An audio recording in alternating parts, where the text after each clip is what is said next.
My mother is obsessed with me having kids, so much so. She is willing to ruin my life to make sure I give her grandchildren. My mother is the most baby-obsessed psycho I've ever met. Starting when I was 8 years old, she made me and my sister Daniela wear these pregnancy simulation suits for hours every single day. 20 pounds of sand strapped to our stomachs while we practiced breathing exercises and watched birthing videos. If we complained about back pain, she'd add more weight and tell us real mothers don't whine. She even made us practice breastfeeding with these creepy little dolls that would cry if you didn't hold them right. While I spent every session plotting my escape, Daniela embraced it as if it was her one true purpose. She'd waddle around the house with perfect posture, rubbing her fake belly and talking to it out loud. By the time she turned 16, she was begging mom to let her be a practice surrogate for her infertile work friends. And when she turned 18, mom threw her a massive party, not for graduating high school, but for signing her first surrogacy contract. Everyone was calling her a blessing and an angel, while I sat in the corner feeling like I was at a livestock auction. Within 3 years, Daniela had carried 3 babies for 3 different couples. Each time she came home from the hospital, mom would parade her around town like she'd won a Nobel Prize. Look at my generous daughter, giving the gift of life. Meanwhile, I was getting a biomedical degree, volunteering at women's shelters, and learning about bodily autonomy, but none of that mattered. Such a waste of a perfectly good uterus, mom would tell anyone who'd listen. Her sister has blessed 3 families while this one hoards her fertility for herself. The most terrifying part was watching Daniela deteriorate. After her 4th pregnancy at 22, she could barely walk without pain. Her hips were destroyed, she had constant infections, and her hair was falling out in chunks. But when I tried to talk to her about it, she grabbed my hands with tears in her eyes. Maria, this is what I was made for. My body is a vessel for miracles. Why can't you understand that? That's when I knew she was gone. So I played along just enough to keep mom off my back. Told her I was considering pregnancy, wore looser clothes to family events, even Googled fertility clinics in front of her, all while secretly taking the LSAT and applying to law schools across the country LOL. I specialized in reproductive rights and medical ethics, spending years helping women escape forced pregnancy situations. By 28, I was finally making a difference. So when mom invited me to Daniela's celebration dinner, I figured it was just another pregnancy announcement. Boy, was I wrong. Turns out it was an effing intervention. Sweetie, you're not getting any younger, mom announced while Daniela sat beside her, belly swollen with pregnancy number 4. So I've taken the liberty of starting your fertility treatments. Before I could respond, she pulled out a syringe filled with hormones. Just a little boost to get those eggs flowing. I jumped back, but Daniela grabbed my arms from behind. Please, Maria, just try it. I've already found the perfect couple for your first baby. I screamed and fought, but mom was already coming at me with the needle. That's when I noticed the other syringes on the table. They'd been planning this. As mom plunged the needle into my thigh, I felt the cold liquid burn through my muscle. Within minutes, my vision blurred and my ovaries felt like they were on fire. Through the haze, I heard mom on the phone. Yes, we've started the protocol. She'll be ready for harvest in 2 weeks. That's when I realized this wasn't just about family pressure anymore. This was trafficking. I woke up in the ICU with ovarian hyperstimulation syndrome so severe they nearly had to remove everything. My mom stood towering over me. We only brought you here because we wanted to save your womb, was the first thing she said. I pressed the red button for the nurse. She took one look at my mom and escorted her out to perform private examinations. As soon as we were alone, I felt even worse because she wrapped her arms around me and asked if I was okay. I broke down crying because the whole thing made me realize how terrible my mom actually was. I ended up opening up to her, and she seemed completely shocked by what I said and asked me to repeat everything. The next hour consisted of me completely unloading everything. The surrogacy, the favoritism, the abuse. As soon as I was done crying, she called hospital security to ban my mother from my room. And I didn't know it at the time, but with the help of just one nurse, I was about to make my family pay. The nurse returned 20 minutes later with a uniformed officer who introduced himself as Detective Rodriguez from the domestic violence unit. He pulled up a chair beside my bed while the nurse adjusted my IV. Maria, I specialize in cases involving reproductive coercion and forced medical procedures, he explained, pulling out a small recorder. What your mother did constitutes assault, and based on what the nurse told me, this might be part of a larger pattern. Through the glass window of my room, I saw movement in the hallway. My mother was trying to push through the emergency exit door, her face twisted with rage. She spotted me looking and pressed against the glass, mouthing words I couldn't hear at first. Then she exaggerated her lip movements. Ungrateful batch. My phone started buzzing on the bedside table. Detective Rodriguez glanced at it as message after message popped up on the screen. May I? He asked, and I nodded. The texts were all from Daniela. How could you involve police? Mom was helping you. You're destroying our family. All she wanted was for you to experience motherhood. Detective Rodriguez set the phone down carefully. This isn't the first complaint we've received about forced fertility treatments. There's been a pattern, particularly involving medical practitioners at certain clinics. He paused, studying my reaction. Your mother, does she work in the medical field? My stomach dropped. She's a receptionist at Blessed Beginnings Fertility Clinic. His expression darkened. A hospital social worker knocked and entered. A middle-aged woman with kind eyes who froze when she saw my chart. Maria Gonzalez? Your mother is Patricia Gonzalez? You know her? The social worker hesitated, clutching her clipboard tighter.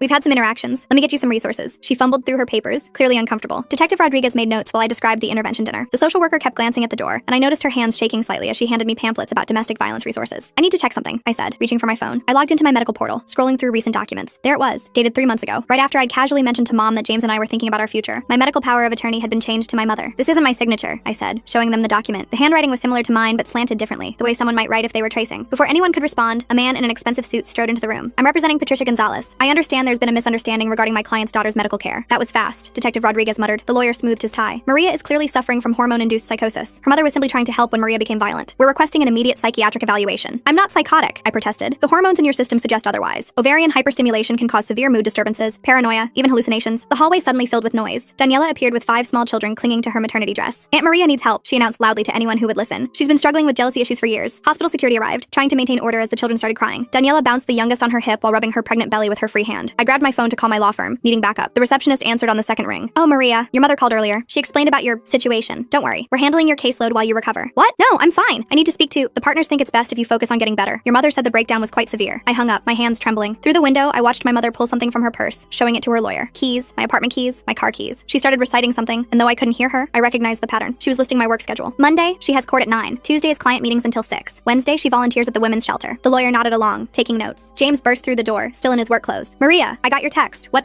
Daniela intercepted him in in the hallway, placing a manicured hand on his arm. I couldn't hear what she was saying, but I saw her gesture toward me, then touch her temple in the universal sign for crazy. She pulled out her phone, showing him something on the screen. The nurse who'd been helping me earlier returned with a plastic bag. "These are the belongings you came in with," she said, but her expression was troubled. She pulled out several glossy brochures from Blessed Beginnings Fertility Clinic. "Those aren't mine," I said immediately. She unfolded one of the brochures. Inside was a consent form for egg retrieval, dated last week. The signature matched the one on my power of attorney document. The hospital administrator appeared in the doorway, a thin woman with a practiced smile. "Given the circumstances and the family's concerns, we think it might be best to transfer Maria to our psychiatric ward for a full evaluation, just as a precaution." Through the glass, my mother smiled. Detective Rodriguez stood up. "She's not going anywhere without a court order." "Of course," the administrator said smoothly. "We're simply considering all options for Maria's well-being." My phone buzzed again. This time it was my law school mentor, Professor Chen. "Just got off the phone with your mother. She's very concerned about your pregnancy delusions. Said you've been fixating on having a baby, but your body won't cooperate. Is everything okay?" I wanted to scream. Every avenue of my life was being systematically poisoned. I looked at Detective Rodriguez, then at the social worker who still wouldn't meet my eyes, then at James in the hallway with Daniela still whispering in his ear. "The evaluation," I said suddenly. "I'll do it. I'll prove I'm competent." The lawyer smiled. "Excellent. Dr. Margaret Whitfield will perform the evaluation. She's the best in the state." The name sounded familiar. Then it hit me. Mom's Book Club. Dr. Whitfield had been coming to our house for monthly meetings for over a decade, but it was too late to take it back. The administrator was already making arrangements, and my mother's smile through the glass had turned triumphant. The nurse squeezed my hand as she checked my IV one more time. She leaned close, pretending to adjust my pillow. "Whatever happens, don't sign anything else," she whispered. "And check your phone's location settings. Someone's been tracking you." As everyone filed out to make arrangements for my evaluation, I noticed something else. Daniela was showing James her phone again, and this time I caught a glimpse of the screen. It was a text conversation, but not recent ones. These were from 2 years ago, when James and I had first started dating, and I'd mentioned that maybe someday, far in the future, we might want kids. She was building a case that I'd always wanted children, that this was all my own frustrated desire manifesting as paranoia. And from the look on James's face, it was working. The psychiatric evaluation was scheduled for tomorrow morning. As I lay in that hospital bed, watching my mother orchestrate my destruction through a pane of glass, I realized the true horror of my situation. She'd been planning this for years, waiting for the perfect moment to spring her trap, and I'd walked right into it. The psychiatric evaluation was set for 8 a.m. I spent the night rehearsing answers in my head, trying to anticipate Dr. Whitfield's questions. The nurse from earlier shift had slipped me a sedative, whispering that I'd need rest to appear stable, but sleep wouldn't come. Every time I closed my eyes, I saw my mother's triumphant smile through that glass. Around 3 a.m., my phone lit up with an Instagram notification. Daniela had posted a photo from last month's family dinner. There I was, slumped in my chair, eyes glazed. The caption read, "Praying for my sister's fertility journey. Some women struggle more than others to accept their maternal calling." Posted 3 weeks ago, but I was just seeing it now. The comments were full of sympathy for her and concern for me. I scrolled through her feed with growing horror. She'd been documenting my journey for months. Photos of me at family gatherings, always looking tired or distracted, captions about my baby fever and fertility struggles. In one video, I was playing with her youngest daughter, and Daniela had added text overlay. "She'll be such a good mom when she stops fighting nature." My work email pinged, then pinged again and again. I opened it to find my inbox flooded with messages. The subject lines made my blood run cold. "Thinking of you during this difficult time. Take all the time you need. Your health comes first." My mother had sent an email to my entire firm from my account. I read it with shaking hands. "Dear colleagues, I'm writing to inform you that I'll be taking an indefinite leave of absence to address some personal health matters. As many of you know, I've been struggling with fertility issues and the emotional toll has become overwhelming. My family is helping me get the treatment I need. Please redirect all urgent matters to the managing partners. Thank you for your understanding during this difficult time. Maria." The timestamp showed it was sent at 2:47 a.m. while I was lying here wide awake. I tried to log into my work account to send a retraction, but my password had been changed. My hands fumbled with the password reset, but the recovery email had been switched to one I didn't recognize. My mother had locked me out of my own professional life. 3 of my clients had already responded with supportive messages. Women I'd helped escape abusive situations, now believing I was having a mental health crisis. One wrote, "I always sensed you carried deep pain about motherhood. Please don't let it consume you like it almost consumed me." The irony made me want to vomit. By 6 a.m., the psychiatric ward's morning shift was arriving. I watched through my door's window as staff members whispered to each other, glancing in my direction. News traveled fast in hospitals. They all knew I was the woman who'd attacked her mother for trying to help with fertility treatments. A breakfast tray arrived, but I couldn't eat. My hands shook too badly to hold the plastic spoon steady. When I tried to drink the juice, I noticed a bitter aftertaste and set it down immediately. After what I'd learned about the drugging at family dinners, I couldn't trust anything. Detective Rodriguez arrived at 7:30, looking exhausted. "I've been investigating all night," he said quietly, pulling his chair close. "Your mother's name appears in several concerning patterns at that fertility clinic. But Maria," he hesitated, "the evidence is complicated. She's been very careful to make everything look like loving family support." "What kind of patterns?" I asked. "Young women, mostly from troubled backgrounds, who suddenly decide to become egg donors or surrogates after meeting with clinic staff. Your mother often handles their intake paperwork." He showed me a folder. "But here's the problem. They all sign consent forms. They all pass psychological evaluations. On paper, everything looks legitimate, because the system is designed to protect the clinic, not the women," I said. He nodded grimly. "I need more evidence to build a case. But right now, I'm more concerned about getting you through this evaluation safely." Dr. Whitfield arrived precisely at 8 a.m., carrying a leather briefcase and wearing a sympathetic smile that didn't reach her eyes. She was exactly as I remembered from Mom's Book Club meetings. Silver-haired, professionally dressed, with reading glasses on a pearl chain. "Maria, dear," she said warmly, "your mother has told me so much about your struggles." Detective Rodriguez started to object, but she held up a manicured hand. "I'm afraid this evaluation must be conducted privately. Standard protocol." "I'm staying," he said firmly. "Then I'll have to note in my report that the patient required police supervision, which suggests violent tendencies." Her smile never wavered. "Your choice, detective." He looked at me, jaw clenched. I nodded slightly. We both knew she'd already made up her mind about her report. Having him removed would just give her more ammunition. After he left, Dr. Whitfield settled into the visitor's chair and opened her briefcase. Inside, I glimpsed what looked like completed forms. The evaluation results, already written. "Now then," she began, pulling out a tablet. "Let's talk about your relationship with motherhood." For the next hour, every question was a trap. When I explained I'd chosen career over children, she typed notes about defensive rejection of femininity. When I mentioned helping women escape reproductive coercion, she murmured about projection of internal conflicts. When I tried to tell her about the forced injection, she asked if I often felt persecuted by maternal figures. "Your mother mentioned you've been playing with dolls recently," she said, studying me over her glasses. "What? No, I haven't. She found them in your apartment. Baby dolls, hidden in your closet." She showed me a photo on her tablet. 3 dolls I'd never seen before, tucked behind my winter coats. It's quite common for women experiencing fertility grief to regress to childhood coping mechanisms. I stared at the photo, my mind racing. The dolls were positioned carefully, slowly, as if someone had staged them. One was holding a tiny bottle. Another had a miniature diaper bag. The third was wrapped in a blanket that looked handmade. Those aren't mine, I said. Denial is also common, doctor. Whitfield replied, typing rapidly. Maria, there's no shame in wanting children, but when that desire becomes so overwhelming that you lash out at family members trying to help, she injected me with fertility hormones against my will. She tried to give you a vitamin supplement, according to witnesses. You became violent and had to be restrained. She tilted her head sympathetically. The mind can play tricks when we're under stress. Sometimes we misinterpret loving gestures as attacks. My phone buzzed. A notification from my bank. A large withdrawal from my savings account. When I tried to check it, Dr. Whitfield reached over and gently took the phone. Let's focus on our conversation, she said, placing it in her briefcase. Tell me about your jealousy toward Daniela. I'm not jealous of my sister. 7 successful pregnancies, a loving family, the admiration of your community. She leaned forward. Meanwhile, you've dedicated your life to preventing other women from experiencing motherhood. Don't you see the connection? Every protest I made was twisted into evidence of my instability. By the time she finished, she'd painted a picture of a woman so consumed by fertility grief that she'd constructed an elaborate persecution fantasy, rather than admit her own desires. I'm recommending a 72-hour hold for observation, she announced, closing her tablet. With continued therapy, I believe we can help you work through these delusions. You can't do this, I said. I know my rights. Of course you do, dear. You've spent years studying law to compensate for what you perceive as your feminine failures. She stood, smoothing her skirt. The hold begins immediately. Psychiatric transport will be here within the hour. After she left, I grabbed the room's phone to call someone, anyone, but who? My firm thought I was having a breakdown. My boyfriend was being poisoned against me by my sister. My bank accounts were being drained. Even my mentor had been reached by my mother's campaign. The transport team arrived while I was still holding the dead phone. 2 orderlies with kind faces and firm grips. They spoke to me like I was fragile, dangerous, unpredictable. The nurse who'd helped me earlier was nowhere to be seen. As they prepared me for transport, I saw my mother in the hallway. She was talking to Dr. Whitfield, occasionally dabbing at her eyes with a tissue. The concerned mother, bravely handling her daughter's mental health crisis. Other staff members patted her shoulder sympathetically. The psychiatric ward was in a separate building, connected by an underground tunnel. The fluorescent lights hurt my eyes as they wheeled me through. The orderly pushing my wheelchair hummed tunelessly. The sound echoed off the concrete walls, mixing with the squeak of wheels and the distant clang of doors. My new room was small and sterile. White walls, a narrow bed with restraint straps visible, a small window with reinforced glass. They gave me paper scrubs to wear and took my belongings for safety reasons. The nurse doing intake was young, efficient, and clearly uncomfortable. Any history of mental illness? She asked. Number of sewer slide attempts? Number of violent episodes? No, wait, they're saying I attacked my mother, but I'll put down one recent episode. She typed quickly. Dr. Whitfield's orders say you're to have no visitors except family for the first 24 hours. No phone calls. It's for your own stability. That's illegal. I have the right to contact my lawyer. She bit her lip. I'll have to check with the attending physician about that. But the attending physician was conveniently unavailable, as were the patient advocates, the ward administrator. Everyone who might help was somehow unreachable. I was trapped in a bureaucratic maze designed to look like treatment. My mother arrived that afternoon with a suitcase. I brought you some comfortable clothes, she announced, setting it on the bed, and some photos of Daniela's babies. I thought they might help you remember what we're working toward. She unpacked methodically. Maternity clothes, all in my size. Prenatal vitamins, a journal titled My Fertility Journey, with the first several pages already filled out in handwriting that looked almost like mine. Photos of babies I'd never met, labeled with names like your nephew and your godson. The retrieval is scheduled for next week, she said conversationally, hanging up a dress clearly designed for a pregnant woman. Dr. Martinez at the clinic is very optimistic about your egg quality. 28 is still young enough for excellent results. I'm not consenting to egg retrieval. Of course not, dear. Not in your current state. She smoothed the dress on its hanger. That's why I've petitioned for temporary medical conservatorship, just until you're thinking clearly again. She pulled out a folder thick with documents. Legal forms, medical papers, psychiatric evaluations. My signature on half of them, forged but convincing. A paper trail stretching back months, documenting my supposed descent into fertility obsession. Your work friends have been so supportive, she continued. Several have written letters for the conservatorship hearing. They've noticed your preoccupation with pregnancy for some time, apparently. All those pro bono cases for pregnant women, they thought you were working through something personal. I watched her redecorate my psychiatric room into a nursery in waiting. She'd brought a small ultrasound photo in a frame, labeled Baby Gonzalez with next month's date, a mobile with tiny elephants, a book about pregnancy nutrition, each item carefully chosen to support her narrative. Daniela sends her love, Mom said, pulling out her phone. She's been so worried about you. She showed me a video. Daniela in a hospital bed, surrounded by flowers, cradling her newest baby. Hi, Maria, my sister said to the camera, her voice weak but warm. I just wanted you to know that I love you. And when you're ready, there's a wonderful couple waiting to give your babies all the love in the world, just like mine are getting. Don't fight this, okay? Let Mom help you. She only wants what's best. The baby in her arms started crying. Daniela winced as she adjusted her position, and I saw the flash of pain across her face. The camera shook slightly. Whoever was filming had noticed too. Then the video cut off. She's so brave, Mom said, tucking the phone away. 5 pregnancies now, and she never complains, unlike some people. A commotion in the hallway interrupted her. Raised voices, then the sound of security being called. Through the small window in my door, I saw the nurse who'd helped me in the ICU being escorted out by security. She was carrying a box of personal items, her face flushed with anger. My mother followed my gaze and smiled. Oh yes, she was let go this morning. HIPAA violations, I heard. Sharing patient information without authorization. Such a shame. She seemed like a nice girl. The message was clear. Anyone who helped me would pay the price. After Mom left, I tried to sleep but couldn't. The bed was too firm, the room too bright, the sounds of the ward too unsettling. Someone down the hall was crying. Another patient kept asking for their mother. The night nurse did checks every hour, shining a flashlight through the window. Around midnight, a different nurse slipped into my room. She was older with graying hair and tired eyes. I don't have long, she whispered, but I knew your nurse friend. She asked me to give you this. She pressed a small piece of paper into my hand. A phone number, nothing more. Call it when you can, she said. Not from here. They monitor the ward phones, but when you get out, she glanced nervously at the door. There are more of us than you think. Women who've seen what happens at that clinic. We've been too scared to speak up. She left as quickly as she'd come. I memorized the number and then tore the paper into tiny pieces, flushing them down the toilet. Evidence of conspiracy, my mother would call it. Proof of paranoid delusions, Dr. Whitfield would say. The next morning brought group therapy. 6 women in a circle, sharing their struggles. The therapist, a young man with an earnest face, encouraged us to explore our relationships with femininity. When my turn came, I stayed silent. Anything I said would be documented, twisted, used against me. Maria is working through some fertility grief, the therapist explained to the group. Sometimes that manifests as rejection of traditional female roles. One of the other women, barely out of her teens, looked at me with sympathy. I get it, she said. I used to think I didn't want kids either, but therapy helped me realize I was just scared of not being good enough. I wanted to scream that not wanting children was a valid choice, that femininity wasn't defined by reproduction, that I was here because I'd helped too many women escape exactly this kind of pressure, but I just nodded and let them draw their own conclusions. Lunch was in a common room with barred windows. I picked at the food, still paranoid about substances. My table mate, an older woman with hollow eyes, leaned over conspiratorially. First time? She asked. I nodded. Word of advice, agree with everything they say. Fastest way out is through compliance. She stirred her pudding absently. I've been here 6 times. Keep fighting my daughter about custody of my grandkids, but this time I'm gonna play along. Tell them I understand boundaries, accept my role. Her laugh was bitter. Whatever gets me out, right? That afternoon, I had individual therapy with Dr. Whitfield. She'd set up a permanent office on the ward to better serve my patients. The walls were covered with inspirational posters about motherhood and healing. Your mother tells me you were asking about the retrieval procedure, she began. I wasn't. It's natural to be curious. Many women find that understanding the medical process helps alleviate their fears. She pulled out a brochure from Blessed Beginnings. The clinic has an excellent success rate, and the couple your mother has selected is just lovely. He's a doctor, she's a teacher, they've been trying for 5 years. I'm not donating my eggs. Of course not. You're donating the possibility of life. There's a difference. She made a note on her pad. Maria, I want you to try something. Close your eyes and imagine holding your biological child. Even if another woman carries them, they'll still be yours in the way that matters. I kept my eyes open, staring at her diplomas on the wall, all from respectable institutions, all legitimate. This wasn't some back alley operation. It was a fully licensed psychiatrist in an accredited hospital doing exactly what the system allowed her to do. Resistance is normal, she continued. But I think deep down, you know your mother is right. You've spent so many years fighting your nature that you've convinced yourself the fight is the purpose. But what if you just let go? James came during visiting hours, but I was told family only. Daniela arrived instead, moving slowly, one hand supporting her belly. She'd brought her 5 children, who fidgeted uncomfortably in the sterile visiting room. Aunt Maria is sick, she told them, but she's getting better. The oldest, a girl about 6, studied me solemnly. Grandma says you're going to have babies soon too. That's right, sweetheart, Daniela said before I could respond. Aunt Maria just needs some help remembering how much she wants them. She'd brought photos from our childhood, the 2 of us with those horrible pregnancy suits, but she'd edited them somehow. In these versions, I was smiling, playing along, happy. Remember how you used to name your pretend babies? She asked. You had a whole list. Emma, Sophia, little James Jr. If it was a boy. That was you, I said quietly. Those were your names. No, Maria. She pulled out a notebook, weathered and familiar. My childhood diary. She opened it to pages I didn't remember writing. Lists of baby names and handwriting that looked like mine but wasn't. See? You've always wanted this. The stress just made you forget. The children watched our exchange with wide eyes, learning, absorbing, seeing how Aunt Maria was being helped to remember her true purpose. The oldest kept glancing at her mother's swollen belly, then at my flat stomach, confusion clear on her face. After they left, I found myself in the bathroom, staring at my reflection. The fluorescent lights made me look pale, hollow, like the other women on the ward. I wondered how many of them were here for similar reasons, how many had fought too hard against expectations and ended up labeled as crazy. That evening, there was an incident. A new patient, young and terrified, had been brought in screaming about being forced to have a baby. Security had to restrain her while nurses administered sedatives. Through my cracked door, I heard fragments of her story. Religious parents, pregnancy pact, escape attempt. By morning, she was calm, compliant, sitting in group therapy talking about how she'd misunderstood her family's love. Sometimes we perceive care as control, the therapist said, nodding approvingly. But with medication and therapy, we can learn to accept support. I watched her carefully, the slight tremor in her hands, the delayed responses, the way she agreed with everything, even contradictory statements. They'd medicated her into submission, and everyone pretended it was healing. My own medication arrived with breakfast, just to help with the anxiety, the nurse explained. I recognized the pills, mild sedatives, nothing too serious. But I knew they were just the beginning. Refuse too long, and they'd find reasons for stronger interventions. I palmed the pills, pretended to swallow. Later, I'd flush them like the phone number, but I couldn't keep this up forever. Eventually, they'd do mouth checks, inject medications, find ways to ensure compliance. The conservatorship hearing was in 3 days. Dr. Whitfield assured me it was just a formality, and that I didn't need to attend. Your mother will handle everything. You just focus on getting better. But I knew what that hearing meant. Once she had conservatorship, she could consent to anything on my behalf. Egg retrieval, hormone treatments, even forced pregnancy if she found a suitable way to frame it as therapeutic. That night, I lay awake planning. Not escape, that would only prove my instability, but compliance. Strategic, calculated compliance that might get me released before the hearing. I'd have to become what they wanted to see. A woman who'd accepted her true desires, who understood her mother's love, who was ready to embrace motherhood. The performance would have to be perfect. One slip, one moment of resistance, and I'd be here indefinitely. But if I could convince them I'd had a breakthrough, shown proper gratitude for their help, maybe, just maybe, I could get out in time to fight the conservatorship. I thought about all the women I'd helped over the years, how many had been in similar positions, trapped by family expectations, medical systems, legal frameworks that prioritized reproduction over autonomy. I'd fought for them in courtrooms and shelters. Now I had to fight for myself with the only weapons left, manipulation and lies. The irony wasn't lost on me. To prove I was sane, I had to act crazy. To maintain my autonomy, I had to surrender it. To escape my mother's control, I had to embrace everything she wanted me to be. Tomorrow, I'd start my performance, cry in therapy about my empty womb. Thank Dr. Whitfield for helping me see the truth. Ask Daniela for advice about egg donation. Let my mother dress me in those maternity clothes and tell her how right they felt. Every word would burn. Every gesture would betray everything I believed. But it was the only way out that didn't involve a needle in my arm and stirrups in an operating room. The night nurse did her check, flashlight sweeping across my face. I kept my breathing even, feigning sleep. Down the hall, someone was crying again, or maybe still. In places like this, the crying never really stopped. 3 days. I had 3 days to convince them I was cured of the terrible affliction of not wanting children. 3 days to perform the most important act of my life. The real tragedy was that I knew I could do it. Years of watching Daniela had taught me exactly what to say, how to act, what they wanted to see. I could become the perfect patient, grateful for their intervention, eager to fulfill my biological destiny. And maybe that was the worst part. Not that they were trying to break me, but that I knew exactly how to let them think they'd succeeded. The next morning, I woke with newfound determination. During group therapy, I raised my hand for the first time. I think I understand now, I said, letting my voice crack. All these years, I've been running from what I really wanted. The therapist leaned forward eagerly. Tell us more, Maria. I described a fabricated dream about holding a baby, watching the other women nod knowingly. When Dr. Whitfield arrived for our session, I was ready. I want to apologize, I began, twisting my hands in my lap. You were right. I've been using my career to avoid facing my fertility grief. She practically glowed. This is wonderful progress, Maria. For the next hour, I fed her exactly what she wanted to hear. How jealous I'd been of Daniela's pregnancies. How my work with reproductive rights was really about controlling what I couldn't have. By the end, she was typing furiously, documenting my breakthrough. I think we should tell your mother, she said. She'll be so relieved. When Mom arrived that afternoon, I was wearing one of the maternity dresses she'd brought. The fabric hung loose on my frame, but I kept rubbing my flat stomach the way I'd seen Daniela do countless times. Oh, sweetie, Mom said, tears in her eyes. You look so natural. I let her hug me, fighting the urge to push her away. I'm sorry I fought you, I whispered. You were just trying to help. She pulled back, studying my face. For a moment, I thought she saw through the act. Then she smiled and pulled out her phone. Daniela needs to hear this, she said, already dialing. I spent the rest of the day performing, asking Mom about the egg retrieval process, looking at photos of the couple who wanted my eggs, even practicing breathing exercises from those horrible childhood sessions. Dr. Whitfield was so impressed that she mentioned possibly expediting my release. If you continue showing this level of insight, we might not need the full 72 hours. That night, I couldn't sleep. Tomorrow was crucial. I needed to maintain the performance while somehow getting access to a phone or computer. The conservatorship hearing was in 2 days, and I had to find a way to contest it. The next morning brought a surprise. James arrived during visiting hours, and this time they let him in. He looked exhausted, conflicted. Your mom said you're doing better, he said carefully. I wanted to scream the truth, but I knew they were probably monitoring us. Instead, I reached for his hand. I've been so confused, I said, but I'm starting to understand what I really want. He studied my face, and I tried to communicate silently. His eyes widened slightly. Did he understand? Maybe when you get out, we can talk about our future, he said slowly. I'd like that, I replied, squeezing his hand 3 times. Our old signal for play along. After he left, I felt a spark of hope. Maybe he hadn't completely bought Daniela's lies. That afternoon, I convinced the ward staff to let me use the computer in the day room to research fertility options. Instead, I quickly logged into my email through a web browser. My password still worked on my personal account. I fired off a message to a colleague who specialized in conservatorship law, keeping it vague but urgent. Then I checked my bank accounts. More money had been withdrawn. At this rate, I'd be broke within a week. Finding good information? A nurse asked, approaching. I quickly switched tabs to a fertility clinic website. Just learning about the process, I said brightly. She smiled and moved on. I had maybe 5 more minutes before someone got suspicious. I navigated to the court website and found the conservatorship filing. My mother had claimed I was gravely disabled due to fertility-related psychosis. The hearing was scheduled for tomorrow at 2 p.m. I memorized the case number and courtroom, then cleared the browser history. If I could just get released in the morning, I might make it to court. That evening, Dr. Whitfield called an emergency session. My stomach dropped. Had they discovered my computer use? Your mother told me you've been asking about specific fertility clinics, she said. I'm so pleased with your progress that I'm recommending immediate release. I blinked. Really? You'll need to continue outpatient therapy, of course, but I think you're ready to take the next steps in your journey. She smiled. Your mother has already made an appointment at Blessed Beginnings for tomorrow afternoon, the same time as the conservatorship hearing. That's wonderful, I managed to say. I was released the next morning at 9 a.m. Mom was waiting with a bouquet of flowers and a gift bag. I bought you some prenatal vitamins, she said, handing me the bag. Just to prepare your body. I smiled and accepted them, already planning my next move. Mom, I need to stop by my apartment first. Change clothes, feel normal again. Her smile faltered. Oh, but we have appointments. Please, I said, channeling Daniela's manipulation tactics. I want to look my best when we go to the clinic. This is such an important day. That worked. She drove me to my apartment, though she insisted on coming inside. While she waited in the living room, I locked myself in the bathroom and called the colleague I'd emailed. Maria, I got your message. The hearing is at 2 p.m., right? I'll be there. I can't make it, I whispered. My mother will have me at the fertility clinic. Can you file an emergency motion? Without you present, it's harder, but I have evidence, I interrupted. Check my work email. Password is, I gave her my credentials. There's a folder labeled personal. Everything's there. I hung up as Mom knocked on the door. Everything okay, sweetie? Just nervous. I called back. I emerged to find her rearranging my bookshelf, removing my law texts and replacing them with pregnancy guides she'd brought. Much better, she said. Now, let's get you changed. She'd brought an outfit, a flowing dress that suggested fertility and femininity. I put it on, playing the part. We arrived at Blessed Beginnings at 1:30. The waiting room was full of hopeful couples and young women who looked vaguely disconnected. I recognized the look from my years of advocacy work. Patricia, a nurse greeted my mother warmly. And this must be Maria. We've heard so much about you. They whisked me back for preliminary testing, while Mom filled out paperwork. The nurse chattered about success rates and happy families while drawing my blood. Your mother says you're eager to help a special couple, she said. Very eager, I lied. At 2:15, I asked to use the bathroom. Instead, I slipped out a side door and called a rideshare. The courthouse was only 10 minutes away. I burst into the courtroom at 2:25. The judge was already speaking, my mother at the petitioner's table with her lawyer. My colleague stood at the respondent's table looking relieved to see me. Your Honor, she said quickly, my client has arrived. Mom's face went white, then red. She's supposed to be at the clinic. Interesting, the judge said dryly. Ms. Gonzalez, are you here of your own free will? Yes, Your Honor, and I'd like to contest this conservatorship petition. The next hour was brutal. Mom's lawyer presented Dr. Whitfield's evaluation, the psychiatric hold, my confession of wanting children. But my colleague countered with the evidence I'd gathered, the forged signatures, the timeline of Mom's planning, the pattern of coercion at the clinic. Your Honor, I said when given the chance to speak, I don't have fertility grief. I have a mother who's built her entire identity around her daughter's reproductive capacity. She drugged me, forged documents, and orchestrated an elaborate campaign to destroy my credibility when I refused to participate in her breeding agenda. Mom started crying. I just wanted grandchildren. Is that so wrong? You have 5 grandchildren, I pointed out. Through Daniela, who can barely walk anymore because of what you've done to her body. She chose that life, did she? Or did you condition her from age 8 to believe she had no other value? The judge called for order. After reviewing the evidence, including the hair follicle test results my colleague had subpoenaed, he made his decision. The petition for conservatorship is denied, he said firmly. Furthermore, I'm issuing a restraining order. Ms. Patricia Gonzalez, you are to have no contact with your daughter Maria. Mom wailed. Her lawyer whispered urgently in her ear, but the decision was final. As we left the courthouse, I saw Daniela in the parking lot, struggling to get out of her minivan with her swollen belly. She'd brought all 5 children. How could you? She called out. Mom loves us. She loves what our bodies can do for her, I replied. There's a difference. The oldest child, the 6-year-old girl, tugged on Daniela's dress. Mommy, why is Grandma crying? Daniela didn't answer. She couldn't. Because how do you explain to a child that they're being groomed for the same fate? I walked away, my colleague beside me. What now? She asked. Now I file a complaint with the medical board about Blessed Beginnings, I said, and I start documenting everything for the civil suit. What about your sister? I looked back at Daniela, still standing by her van, children clustered around her like shields. I can't save someone who doesn't want to be saved, but maybe I can protect her daughters. That evening, James came to my apartment. We sat on my couch, the same one where Mom had probably planted those dolls, and talked for hours. I almost believed them, he admitted. The texts, the photos, the stories, it all seemed so real. That's how good manipulators work, I said. They take a grain of truth and build a mountain of lies. He stayed the night. Not romantically, neither of us were ready for that. But having someone there who believed me, who saw through the gaslighting, made me feel human again. The next few weeks were a blur of legal filings. Therapy, real therapy, not Dr. Whitfield's manipulation, and slowly reclaiming my life. My firm welcomed me back after I explained the situation. Several of my clients reached out, apologizing for doubting me. The investigation into Blessed Beginnings revealed what I'd suspected, a pattern of targeting vulnerable women, often referred by concerned family members like my mother. The clinic was shut down pending review. Mom tried to contact me through flying monkeys, mutual acquaintances, distant relatives, even my childhood priest. Each time, I documented it for the restraining order file. Daniela gave birth to her 6th child 6 weeks later. I heard through the grapevine that there were complications, bad ones. She survived, but barely. The doctors told her no more pregnancies. I wanted to feel vindicated, but I just felt sad. She was my sister, despite everything. And now she was facing the reality of a body destroyed in service of someone else's vision. 3 months after the conservatorship hearing, I got a call from an unknown number. I almost didn't answer, but something made me pick up. Aunt Maria? A small voice said. It's Emma, Daniela's oldest daughter. Hi, sweetheart, I said carefully. Is everything okay? Mommy's sick again, and Grandma keeps talking about when I'm older and can have babies. Her voice dropped to a whisper. I don't want to be like Mommy. My heart broke and soared simultaneously. You don't have to be, Emma. You can be whatever you want. Can I